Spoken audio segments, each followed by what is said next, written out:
Olá, meus amigos. Aqui quem fala é o professor Sérgio, professor de redação e também professor de atualidades. Na verdade, hoje estou aqui para falar a respeito da prova de redação do Enem e também a respeito de algumas questões que perpassaram pela prova de linguagens, né? Assim como de ciências humanas, importantes em relação à construção do texto dissertativo Enem. Na verdade, este ano nós tivemos ali como tema, a democratização do acesso ao cinema no Brasil, né? Então, um tema inesperado, porém um tema propício.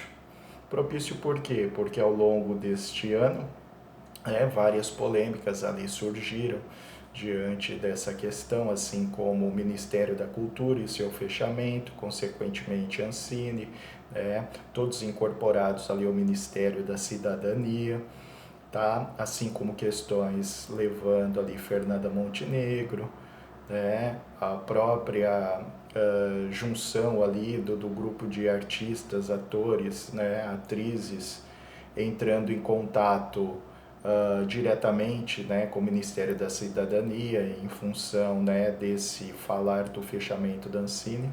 Então, acredito que tenha sido um tema importante, um tema pertinente em relação a esse momento que nós vivemos. Haja vista que, por ser o primeiro Enem, por parte do governo Bolsonaro, havia alguns resquícios, alguns ecos de que na verdade nós teríamos ali o ceifar ali de questões ideológicas e assim sucessivamente. Na verdade, nada disso aconteceu, nós tivemos este tema, um tema importante. Então aí olha só, nós temos ali como palavra primordial, a questão da democratização. Então essa é uma palavra importante, nada que fira a questão da democratização pode ser inserido diante do seu texto. Por quê? Porque estaria infringindo a competência número 5, onde nós constamos ali, a questão dos direitos humanos. Outra questão importante em relação aos textos de apoio que foram colocados. Então nós temos ali sempre 4 textos de apoio, 3 textos de apoio verbais, outro texto, na verdade, multimodal, ou seja, nós temos a junção da linguagem verbal e a linguagem não verbal, especificamente um infográfico. Então os números estavam ali para serem interpretados, para serem parafraseados. Não, professor, não posso pegar os números. Não, meu amigo, mas de repente você pode fazer uma regrinha de 13 e transformar aquela porcentagem em números. Lembrem-se de algumas dicas que eu acabei dando aí no meu canal Redação Sem Medo. Então, a importância em relação aos textos de apoio. O primeiro texto de apoio, na verdade, ele retratava sobre a questão da história do cinema. O cinema, num primeiro momento, como algo científico, e de repente se transformando na contação de histórias, em algo envolvente, algo alienante, algo que na verdade leva à massificação, diante da população importante. A escola de Frankfurt, de repente, pode ser, algo a ser citado depois ali na argumentação. O texto 2, um texto que na verdade tinha um trecho ali, do pensamento do Edgar Morin, em que na verdade é tratado o cinema ali como algo relacionado que sai, a vida pessoal que na verdade acaba se incorporando e na verdade dialogando com o seu telespectador. Importante também esse segundo texto. O terceiro texto que nós tínhamos, na verdade, é sim o texto multimodal, Nós tínhamos ali um infográfico e neste infográfico alguns números importantes, apesar de nos últimos 5 anos, termos um aumento em relação a 43% da população brasileira em relação à visita, a ida às salas de cinema. O que nós temos? Nós temos 88% da população que se utiliza apenas do cinema via televisão. Hoje, na verdade, nós podemos ali colocar, através dos nossos aplicativos, como Netflix, né, o próprio, né, Globoplay, né, tá, que na verdade são importantes diante dessa difusão do cinema, né? Então as salas de cinema também perdem em função disso.